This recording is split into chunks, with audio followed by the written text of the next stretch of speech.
वो ऐसी अनुकूलता प्रदान करती है कि वो भूल जाए, और या ऐसी प्रतिकूलता झोंक देती है कि उसको लगता है कुछ नाम जपने से नहीं, कुछ साधन करने से नहीं, दुख तो वैसे ही घेरे हुए। धैर्य छूट जाता है और भगवत मार्ग से विमुख आचरण करने लगता है। इसलिए उपासक को बहुत सरल ढंग से समझना चाहिए कि पुरानी फसल यदि बाजरा बोई है और बाजरा की रोटी मिल रही, तो अगली फसल गेहूं बो दिया तो कल ही नहीं रोटी बना लोगे। 5-6 महीने लगेंगे किसान मेहनत करके, खेती तैयार करके, दाना बो करके, सींच करके, संभाल करके, फिर भी वो अतिवृष्टि, अनावृष्टि, ओले वृष्टि आदि से बच जाए, सुरक्षित हो जाए, तो सुरक्षित अनाज घर आ जाए, फिर वो पीस कर रोटी बना सकता है। तुम अनंत जन्मों से मनमानी आचरण करते रहे, आज नाम शुरू किया है तो वो तूफान नहीं उठेगा, नष्ट करने के लिए वो अपना स्वरूप धारण करेगा। उसकी गुलामी सहते रहे हो अभी, काम क्रोध लोभ मोह मद मत्सर। अब तुमको धैर्य पूर्वक नाम को पकड़े रहना। जैसे आंधी चले तो हम पहाड़ का आश्रय ले लें, हटे ना इधर उधर, तो आंधी तूफान पहाड़ को नहीं उड़ा सकती। ऐसे ही श्री भगवान कह रहे, मामेव ए प्रपद्यन्ते माया में ताम तरन्ति। माया का तूफान आएगा पर तुम मेरे चरणों को पकड़े रहना, छोड़ना नहीं। पर ये जिनका मलिन हृदय है ना, वो सोचते हैं 4 दिन नाम जप करेंगे सारे दुख मिट जाएंगे। हाँ, पक्का मिट जाएंगे, जड़ से मिट जाएंगे, पर धैर्य पूर्वक जीवन को आगे बढ़ाओ।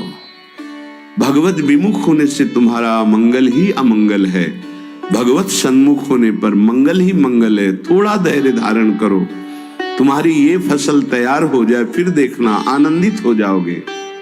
पर ये कुसंग मन का और तन का, ये दोनों परमार्थ में टिकने नहीं देते।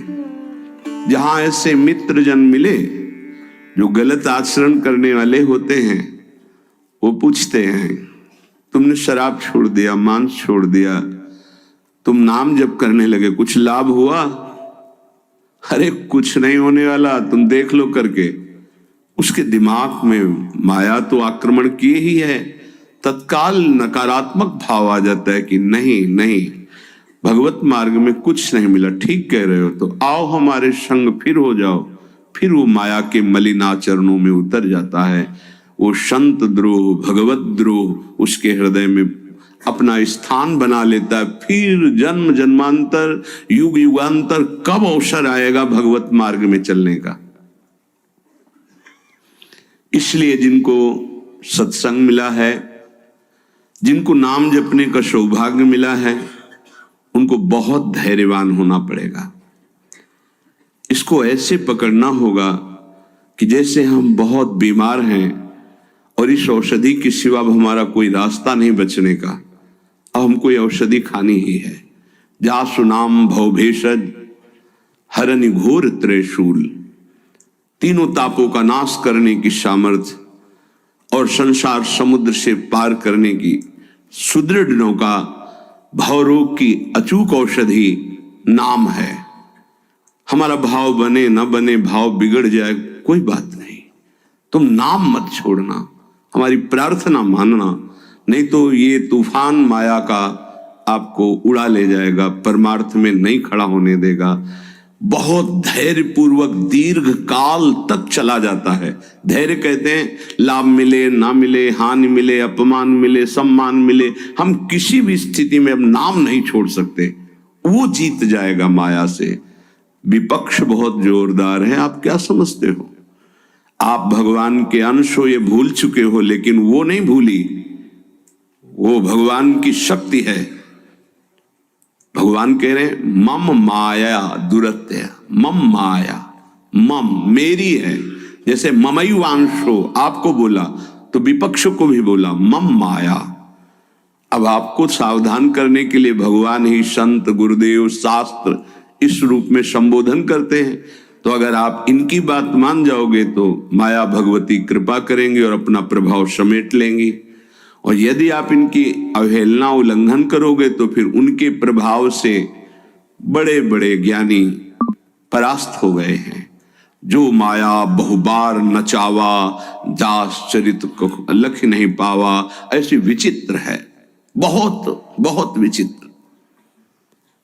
जो ज्ञान इनकर चिता परई, बरी आई विमोह बस करई, ऐसी प्रचंड माया है। इसलिए जिनके कानों में आवाज पहुंच रही हो, हमारी प्रार्थना है, बहुत जन्मों से भटक रहे हैं, ये दुख सुख के प्रलोभन और भय में आकर के नाम न छोड़ दीजिए। ऐसा भी हो सकता है कि नाम जपना शुरू करें, आपकी नौकरी लग जाए, आपका काम बन जाए, आपकी अनुकूलता बढ़ जाए। ये नाम का फल नहीं है, ध्यान रखना, ये नाम का फल नहीं है। हम स्पष्ट आपको कह रहे हैं कि जब से आपने नाम जपना शुरू किया आपका सब मंगल होने लगा, ये नहीं है।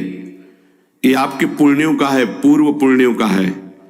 ये नाम आपको सामर्थ्य देखा, दुख और सुख दोनों सहकर परमानंद की प्राप्ति, ये विषयानंद नाम के फल से नहीं।